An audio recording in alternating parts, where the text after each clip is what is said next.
Hey everybody, I get asked this a lot. Therasauna. A two-person sauna, it seems kind of expensive. The truth is, this sauna is one of the most expensive saunas. There's a couple out there that are comparable, but remember, expensive, right? What the heck does that mean?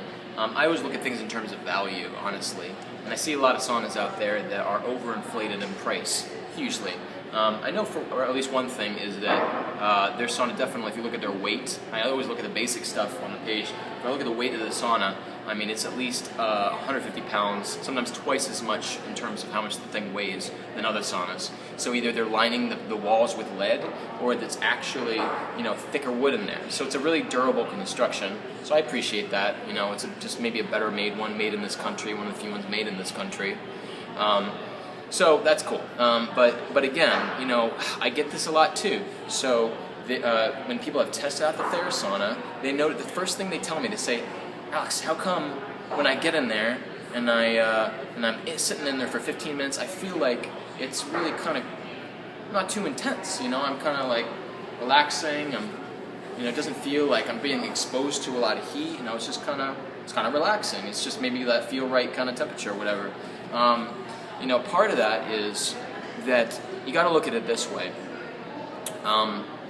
If you're getting a very focused, controlled emissivity or focus of infrared, it's going into your body and raising your core body temperature. So it's kind of hard to feel it on the temperature of your skin, but here's the trick.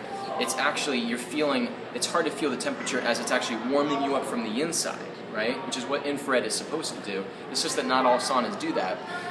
When they have these older generation or cheaper heaters or whatever, what happens? It usually disperses the rays, and if you could actually see the analysis of it, it looks like it's like fragmented, fractured light that's going through, and basically it doesn't go as deep, and you feel it more on the surface of your skin. You kind of feel like almost you want to scratch a little bit. Your skin feels a little hot. So it's not really getting to penetrate and raise your core body temperature. But this is what happens.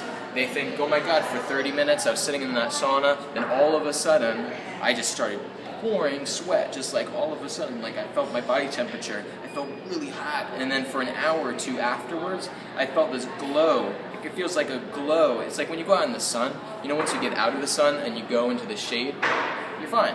You're like, oh, okay, kind of cool down within 5 minutes. When you get out of a Therasauna, people commonly tell me that, I noticed that I felt like I was kind of almost still in it. I had this like warming glow, this just kind of like feel right kind of glow inside, and that kind of lasts for about an hour, and it kind of tapers off a little bit.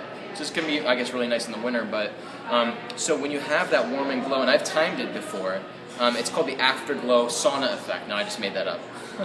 Anyways, so what you actually do, now this is actually a legitimate test. So you set at the same temperature for various saunas, okay, keep the thermostat right, and then afterwards, you can actually either take your temperature, you can use a laser thermometer on your skin temperature, but you also just kind of have a sense of, okay, this time it took me 35 minutes to feel like I was back to normal temperature. I feel fine now. Some, it's like an hour and a half, and you're like, oh my God, I still feel like I'm kind of cooling down a little bit. I still feel that glow, kind of that buzz. Some 5 minutes, you're out of there, you've already cooled down. All that has to do with is the panels and the emitters, the depth of penetration. Some, it just heats up more like the surface of your skin, so I think you get the point. There's a lot of different ways you can look at this. Therasauna is definitely a cool and very different type of emitter, and how they're actually running power to it, I think it has something to do with it for sure. But if you want to know more about that, give me a call.